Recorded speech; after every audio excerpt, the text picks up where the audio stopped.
түнкү саякат жана көккө көтөрүлүү. Демек Исра вал Ми'раж. Демек экөөнүн айырмасы. Исра деген бул эмне? Сайыр деп коет арабча. Түнкү саякат. Ми'раж деген бул эмне? Көккө көтөрүлүү. Экөөсүнүн айырмасы бар. Бул жерде эмне? Исра деген бул Куранда келген. Муну барыңыздар билесиңер. Пайгамбарыбыз Мухаммеддин көккө көтөрүлүүсү. Демек ошол эмне? Ми'ражга, асманга көтөрүлүүсү чындык. Ал асманга түшүндө эмес өңүндө, руху эмес өзү чыккан. Андан ары Аллах Таала каалаган бийиктикке чейин көтөрүлгөн. Демек Аллах Таала асмандан ары көтөрдү дейт баягы жерде. Аллах Таалага сый-урмат көрсөткөн, айтар сөзүн айткан, пайгамбарыбыздын көргөн билгенин айткан сөзүндө эч кандай калп жок. Аллах Тааланын ырайымы ага эки дүйнө жар болсун дейт. Эми ошол Исра Ми'раж жөнүндө, түнкү саякат жөнүндө Аллах Таала Кур'ан Каримде айтат. Аузу биллахи минеш шайтанир ражим. Subhanalladzi asra bi'abdihi laylan minal masjidil haram ilal masjidil aqsa alladzi barakna hawlahu linuriyahu min ayatina. İnnehu huves-sami'ul basir. Sadaqallahu azim. Biz ağa özümüzdün belgilerimizni көрсөтүү үчүн пендесин, демек Muhammed Peygamber жөнүндө айтып жатат. Ал-Харам мешитинен айланасын biz кут дарыткан, Ал-Акса мешитине түн ичинде сейил кылдырган Аллах Таала аруу таза. Чындыгында ал угуучу жана көрүүчү дейт. Демек бул жерде эмне? Пайгамбарыбыздын ошол түнкү саякаты жөнүндө айтып жатат. Эми андан кийинки аятта ذو مرة فاستوى وهو بالأفق الأعلى ثم دنا فتدلى فكان قاب قوسين فأوحى إلى عبده ما أوحى ما كذب الفؤاد ما رأى أفتمارونه على ما يرى ولقد رآه نزلة أخرى عند سدرة المنتهى عندها جنة المأوى إذ يغشى السدرة ما يغشى ما زاغ البصر وما طغى لقد رأى من آيات ربه الكبرى. Sadaqallahul azim. Bu ayetin manisi. Körktүү, kudrettүү көтөрүлдү дейт. Демек, бул жерде эмне? Пайгамбардын көтөрүлгөнүн айтат. Ал жогорку мекиндикте анан да жакындап келип, өтө жакын болду.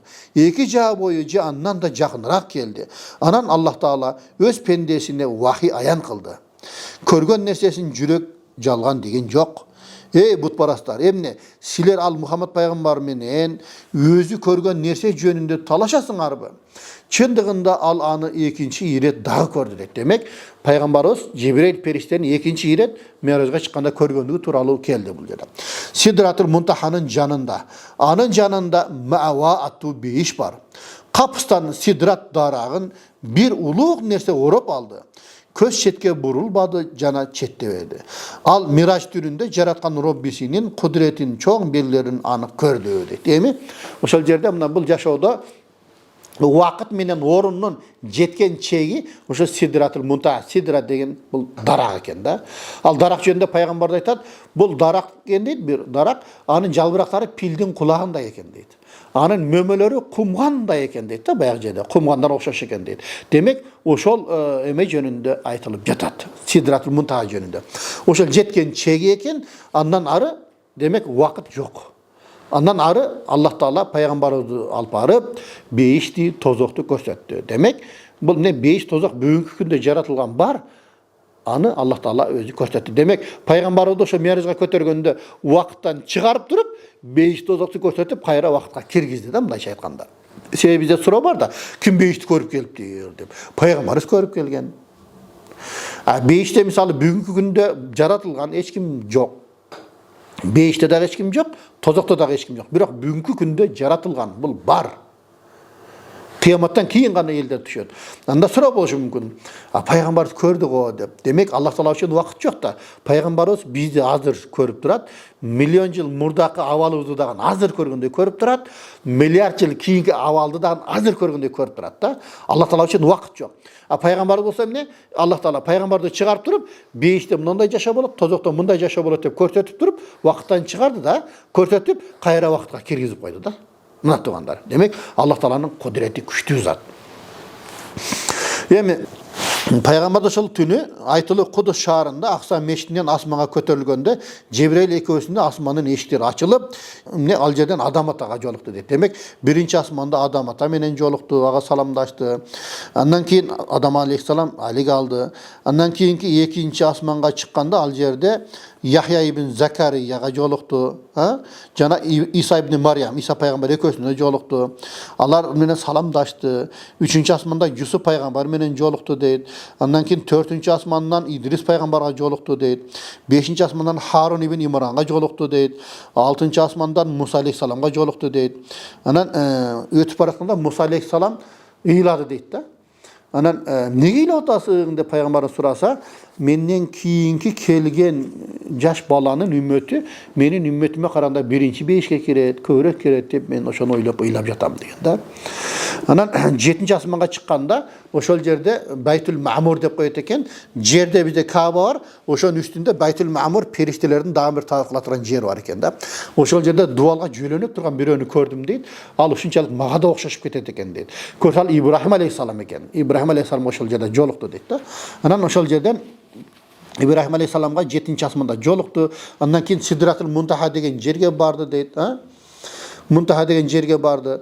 Андан кийин ошол жерден пайгамбарыбызга Жибрейил периште айткан экен: "Ey Мухаммад, лау тақаддамта иқтарахта." Сен бир кадам койсоң, жол таап кете бересиң. Лау тақаддамта ихтарахта. Мен бир кадам койсом, күйүп кетемин деген да. Демек, андан ары Жибрейил алейхисалам өтө алган эмес да баягы жерде. Пайгамбарыбызды Аллах Таала өзү каалаган бийиктикке чейин көтөрүп, ошол жакта 50 убакыт намазды парз кылды. 50 убакыт намаз парз болду. Ошондо кайра келатып Муса алейхисаламга жолукту дейт. Ошондо сен кайра бардан Алла Тааладан суран, ошону бир азайтсын деп ошентип айтты дейт. Эми биз алымдар ошол жерде кайра Алла Таалага барган деген ойлору бар. Ошол жерден суранган деген бар. Ошентип улам суранып атып туруп оңго түшөт экен да, оң жолу. Ал дагы көп. Сен үммөтүң көтөрө албайт аны, кайра суран деп туруп дагы айтат экен Муса пайгамбарыбыз. Ошондо 5 убакытка түшөт дейт. Кайра дагы ошентип дагы барып, бул дагы сенин үммөтүңө оор келет десе, пайгамбарыбыз уялып барбай койгон экен да. Көрбөйсүздарбы? Демек, Муса алейхисалам ушунчалык бир кыйынчылыкты көргөн пайгамбар, ал билген да. Мисалы, фараон өлгөнгө чейин фараон кыйнап койду да, ушунчалык кыйынчылыкты көрдү да. Фараон өлгөндөн кийин Муса алейхисаламды өзүнүн үммөтү кыйнап койду. Аллах Таала чакырып, мисалы, тоого чыкты, тоого барып келгенче торпокко сыйынып кетти. Мына туугандар. Демек, ушунчалык кыйынчылыкты көрүп, сенин үммөтүң муну көтөрө албайт, Мухаммад. Көтөрө албайт сенин үммөтүң. Кайра Аллах Тааладан сура десе, кайра 5 убакытка түшүрдү. Эми ал 5 убакыт намаз дагы көп. Аны үммөтүң көтөрө албайт. Кайра суран десе, пайгамбар уялып барбай койгон да. Бирок Аллах Таала Кур'ан-ы Каримде эмне дейт? "Ман жаа бил хасанати фалаху ашру амсалиха."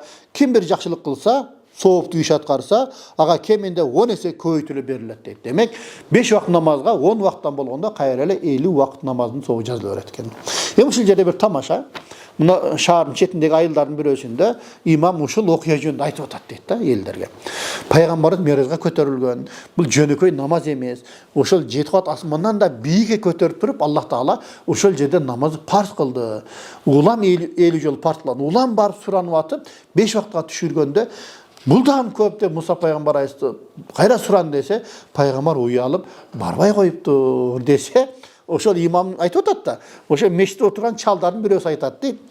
Пайгамбарга уялышты ким коюптур? Бара бербептир да, бизге жеңил болмок экен деп айтат дейт. Карасаңыздар, демек далил да. Ошо 5 убакыт намаз дагы бизге көптүк кылат да. Мисалы, кээ бир досторубуз бар, намаз окуйсуңбу десе, эми канчалык окуш керек дейт. 5 жолсун, 5 жол окуймун. Мисалы, мен өзүм содагермин, магазиним бар. Мен кетип калсам намазга, клиенттер келип кетип калат да, анан содам жүрбөй коет да деп ар кандай шылтоолорду айта берет. Эгерде бир дос келип, "Жүр, кафеге чай ичебиз" десе, таштап эле кетип калат го. 5 саат болсо да отура берет го ошол жерде. Намазга көп болсо жарым саат кететтир эми. Же жок дегенде ошол жерде бир жай намазды коюп коюп, ошол жерде бир бөтөлкө сууну коюп койсо, баягы бөлмөнүн комнатный температура, бөлмөнүн температурасы болуп калат. Жок дегенде ошол жерде болсо дары таап туруп, бир бурчта бир 5 мүнөт кетет. Ошондон деле окуп алса болот. Ошону деле окуп атпайбыз бизкиде. Мына туугандар, ошондуктан биз намазга көрө көңүл буралы. Бул жөнөкөй намаз эмес. Аллах Таала ошол пайгамбарды көккө көтөрүп туруп, ошол жакта парз кылган.